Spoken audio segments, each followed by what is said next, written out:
the winter of 1847, a Tennessee plantation owner named Harlon Voss took an enslaved man into the mountains and left him there to die. Barefoot, 2 broken fingers, no coat, no food, and 30 miles of frozen wilderness. Voss didn't shoot him. He didn't hang him, because a body can be found. The mountain leaves nothing. Everyone on the plantation knew what had happened, and everyone pretended they didn't. But the man Voss abandoned in that frozen gorge did not die. And 3 days later, when he fell into a cave deep inside the mountain, he discovered something that had been hidden there for centuries. Something powerful enough to destroy the man who tried to erase him. But the story of Gideon's survival did not begin in that cave. It began 3 days earlier, inside the estate office. The floorboard shifted beneath his foot. That was the first sign. Gideon had been sent to repair a window frame. Routine work.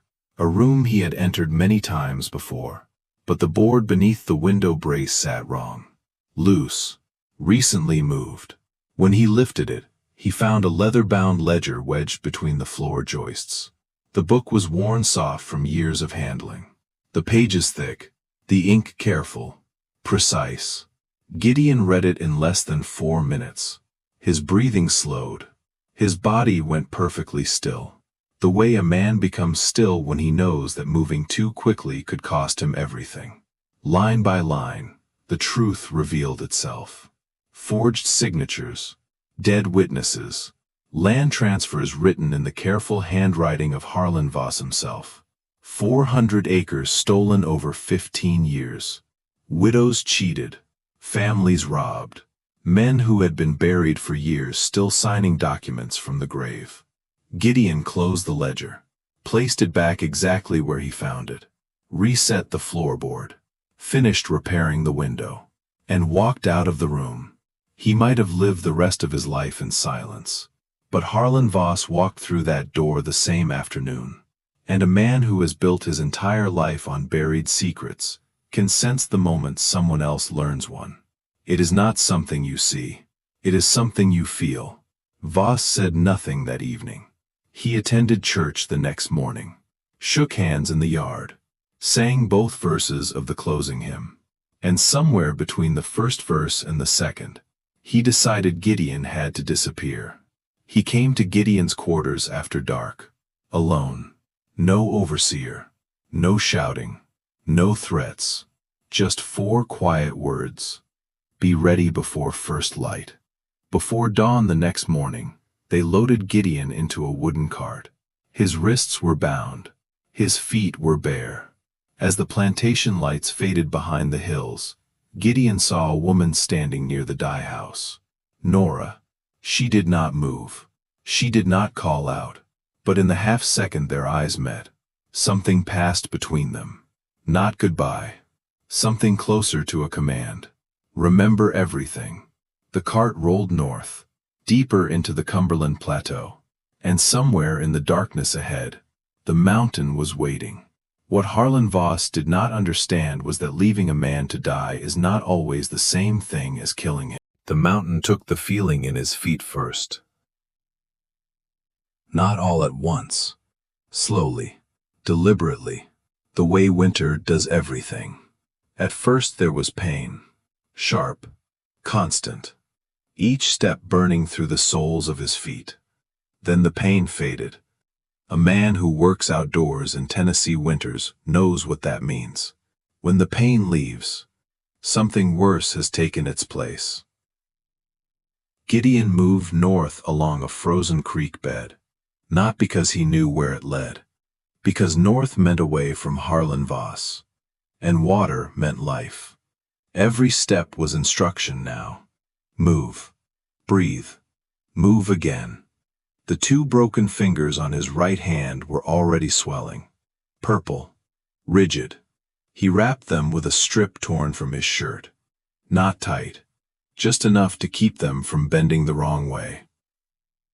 By midday he had covered maybe 2 miles. Maybe less.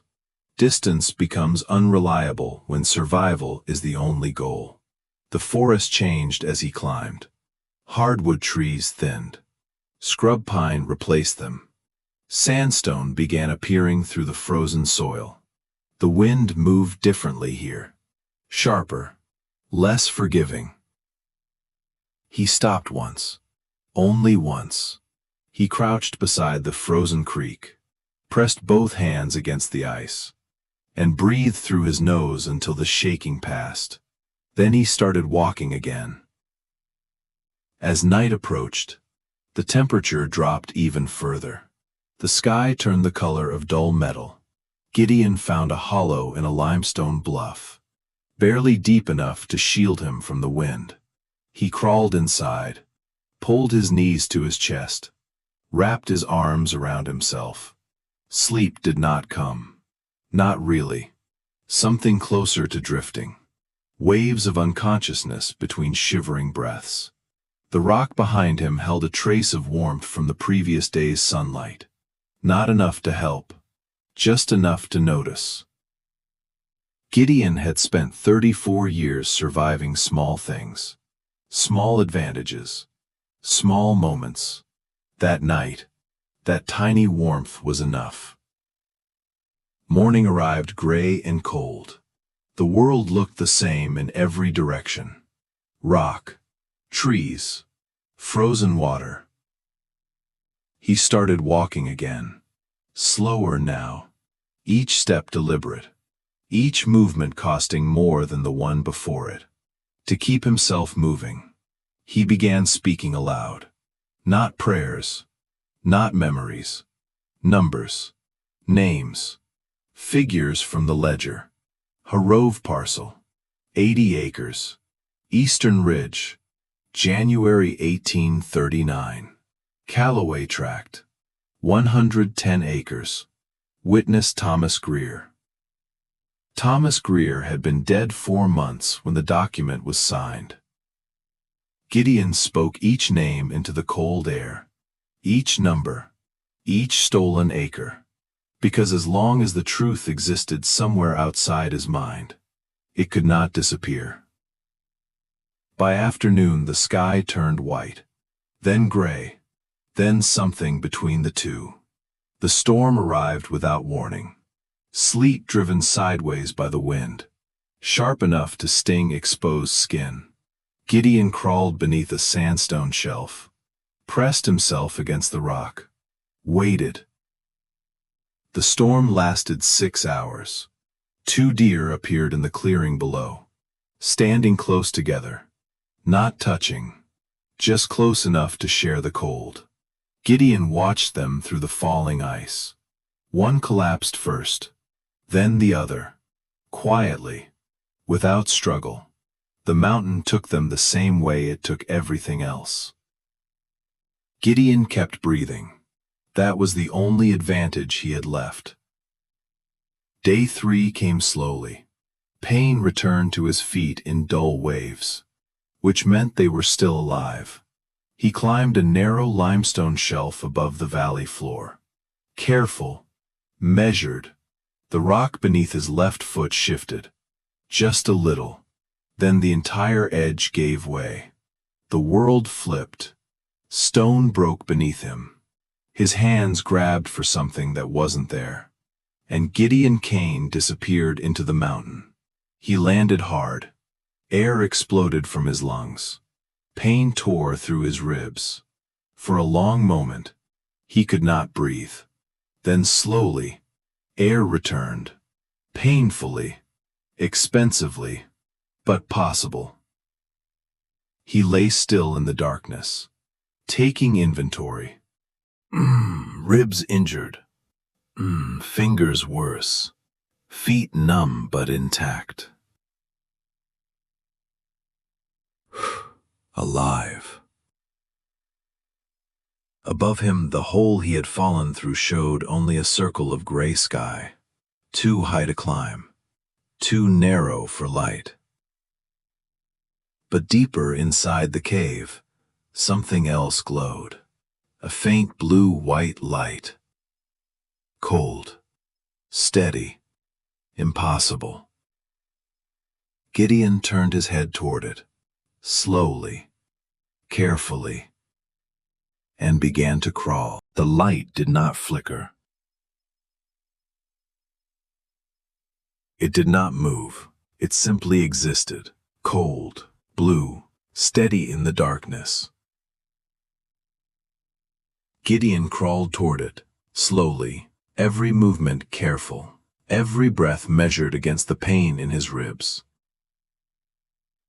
The cave passage widened as he moved, the ceiling lifting, the walls retreating.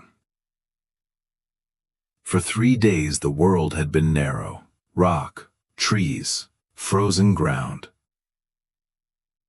Now the darkness opened above him, so high he could not see the top. He stopped moving, let his eyes adjust, let the silence settle.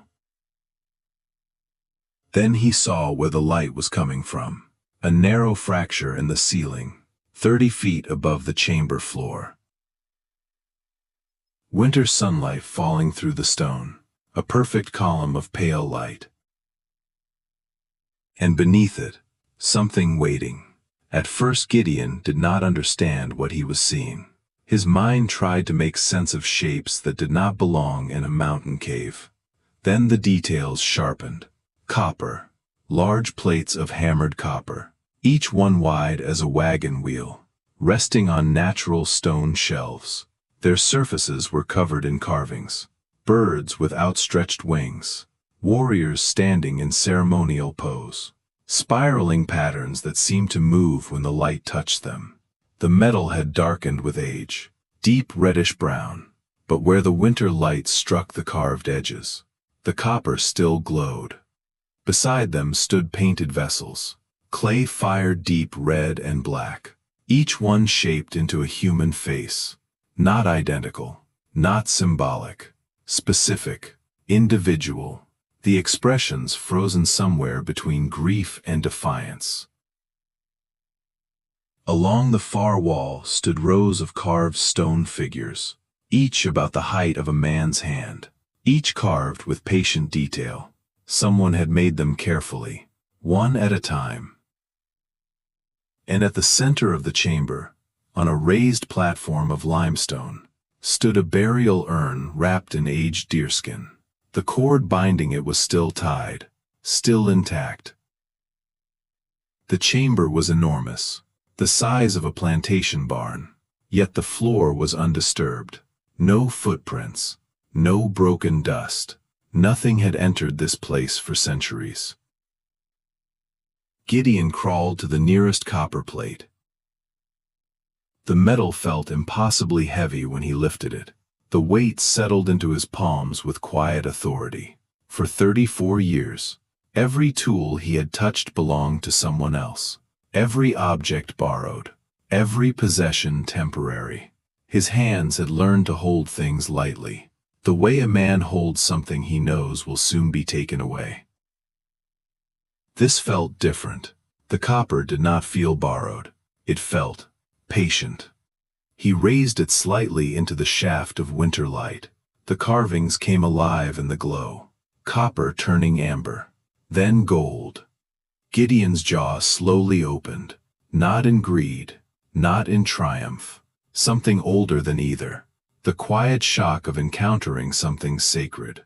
He looked around the chamber again, at the vessels, at the carved figures, at the sealed burial urn, and slowly, carefully, he lowered the copper plate back to the exact place he had found it. The moment lingered, heavy, expensive, because Gideon understood something immediately, something that required no explanation. This was not treasure. This was a burial, a sanctuary, the last act of a people who had carried what mattered most, to the highest hidden place they knew. He moved to the edge of the chamber, curled against the limestone wall, facing the artifacts. For the first time in 3 days, sleep came. Above him, the winter light slowly faded through the fracture in the ceiling, and somewhere high above the mountain, a man named Harlon Voss believed his problem had already been buried. He was wrong. Gideon woke because the silence changed. Not a sound, not footsteps, something subtler. The quiet awareness that the cave was no longer empty. He opened his eyes. The firelight near the upper passage flickered faintly against the stone, and a man was standing there. Short, weathered, wrapped in a worn coat the color of old bark. A hawk feather hung from the cord at his collar. The leather binding it had been worn smooth by many years. The man did not move. He simply stood at the edge of the chamber, looking. Not at Gideon, at the copper plates, at the burial urn. Then his eyes shifted, finally resting on Gideon. For a long moment neither of them spoke. The old man nodded toward the copper plate Gideon had lifted earlier, then toward the place where it now rested again. "You put it back." 3 quiet words, not a question, a statement. Gideon said nothing. He only held the man's gaze. The old man studied him carefully, as if measuring something that had nothing to do with strength or fear. Then he stepped fully into the chamber. "My name is Yonah." He walked slowly across the stone floor, not like a stranger exploring, like someone returning to a place he already knew. He stopped beside one of the copper plates, placed his hand gently along the rim. "My grandfather carried this one." His voice was quiet, but the weight behind the words filled the chamber. 3 nights they climbed this mountain, 2 men at a time, carrying everything they could save. His fingers traced the carved birds on the plate. Their wings stretched wide in the ancient design. They knew the soldiers were coming. They did not hope the soldiers would stop. They hoped only that something would remain. Yonah moved through the chamber slowly, pointing to objects as he spoke. A painted vessel, my great-uncle's wife, a row of carved figures, families who would not leave. Then finally the burial urn at the center. He stopped before it, hands resting at his sides, not touching it. 400 years of memory, songs, stories, names, all sealed here when the valley was taken. Yonah turned back toward Gideon. "This cave stays sealed. These objects stay here. It was not mine to give, and it is not yours to take." The words were not a command. They were simply truth. Gideon nodded once. He had made that decision the moment he set the copper plate down. Yonah watched him a moment longer, then nodded back. Not approval, recognition. At the entrance to the chamber, another figure shifted in the firelight. A tall man with a weathered face, and a rope hanging behind him from the cave opening above. Jonas Cray. He had come searching these mountains for 2 years, following rumors of buried copper, ancient treasure hidden in gorge country. Now he stood at the edge of the greatest discovery of his life, and said nothing. His eyes moved slowly across the chamber. Copper, stone, ancient faces staring back from painted clay. Finally they settled on Gideon, a barefoot man with broken fingers, who had discovered the treasure first, and taken nothing. Something changed behind Jonas's eyes. Quiet, almost invisible. The look of a man realizing that the world was not arranged the way he believed it was. He added another piece of wood to the fire, said nothing. Outside the cave, the January wind moved through the trees, and somewhere 3 miles away, Harlon Voss was preparing to ride into the mountains. Certain the problem had already been solved. Certain the mountain had finished the work for him. He was wrong. The men arrived just after sunrise. 5 riders moving through the frozen forest, rifles across their saddles, hooves cracking the thin ice along the trail. Harlon Voss rode in the center, straight-backed, calm. the same expression he wore when inspecting fields. A man who believed the mountain had already finished his work for him. They found Jonas first, sitting beside a small fire near the gorge trail, eating from a tin cup, as if nothing in the world was wrong. The overseer stepped forward, grabbed him by the coat, forced him against a pine tree. "Where is the slave?" Jonas said nothing. The first blow came fast, a heavy fist against his ribs. Then another. Blood appeared at the corner of his mouth. He spat it into the snow, still smiling slightly. Voss watched without emotion, hands clasped behind his back. "Where is he?" Another strike. Another. Jonas closed one swollen eye, then slowly began to laugh. Not loudly, not wildly, just quietly. Because the truth had already moved beyond this mountain. 4 days earlier, a coat had arrived in Nashville. Inside the lining, stitched carefully between the seams, was a document written entirely from memory. Every forged signature, every stolen acre, every name from Harlon Voss's hidden ledger. The circuit court clerk read it twice, then sent riders to 3 families that same afternoon. The hearing was scheduled. The witnesses were coming, and the architecture of Harlon Voss's life was already collapsing. 2 weeks later, the courtroom in Nashville was full. Farmers, widows, families who had waited years for someone to say what they already knew. Harlon Voss sat at the defendant's table, dressed in his finest coat, papers arranged neatly before him. A confident man, a respected landowner. A man whose name had stood unchallenged for 2 decades. Then the judge began to read. The forged signatures, the stolen deeds. The dead witnesses signing documents years after their burial. One by one the names filled the courtroom air. Heavy, unavoidable. 3 families stood when their land was named. Not speaking, just standing. And in that silence, the truth settled across the room like winter snow. Harlon Voss did not shout. He did not protest. Something smaller happened instead. He shrank. You could see it moving through him, slowly. Like warmth leaving a body. The confident landowner became a smaller man inside the same coat.